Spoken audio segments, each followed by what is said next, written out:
মামুনুল হক সাহেবের একটা দোষ মারাত্মক। এত গরম কেন, এত চিল্লায় কেন? আপনি বলেন, হক কথা যদি চিল্লায় না বলি তো চুরি ডাকাতির কথা চিল্লায় বলবো নাকি? দোষ একটাই, सूरज में लगी दाब्बा कुदरत का करिश्मा है बुत हमको कहे काफिर আল্লাহ কে মর্জি। যারা রাষ্ট্রদ্রোহী তারা আমাদের রাষ্ট্রদ্রোহী বলে।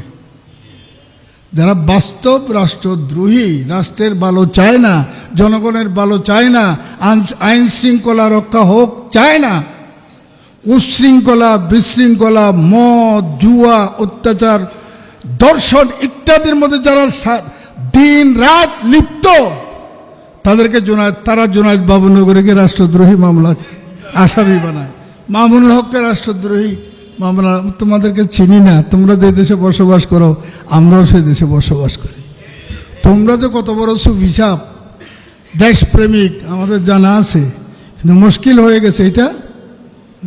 ছোটকালে নাফাতুল জামানের মধ্যে পড়ছিলাম, কানা মামলুকি ফাজহা মালিকি, কানা মামলুকি ফাজহা মালিকি ইন্না হাযা মিন আআজিবিজ জামান।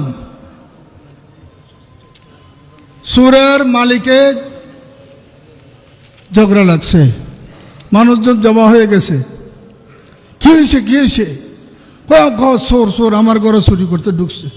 সোরে কয় এটা আমার ঘর চুরি করতে ঢুকছে। এ কি? ইন্না হাযা মিন আআজিবিজ জামান। এজন্য হিকমতের কথা বহুত বলা হয়েছে। হিকমত কি? কি হিকমত? হিকমত আমরা আল্লাহ নবীর থেকে শিখছি। সময় মতো হুদায়বিয়ার সন্ধির সময় আল্লাহ নবী স্বাক্ষর করে সাহাবা একরাম নারাজ, ভিতরে নারাজ। এইরকম নারাজ আমাদের মতো নারাজ না, তাদের নারাজের মধ্যে একটা সীমা ছিল।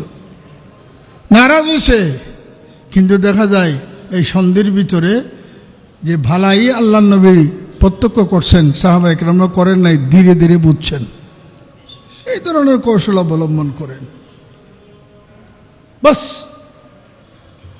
মাইকটা নিয়ে সামনে থেকে লয়ে গেল গা, খানা ফট্টি গরম করে ফেলাম। ওলামা একরাম ধরে বলতেছে, কারা কি কারণে? তারা দেশপ্রেমিক। কেস মামলা করো না।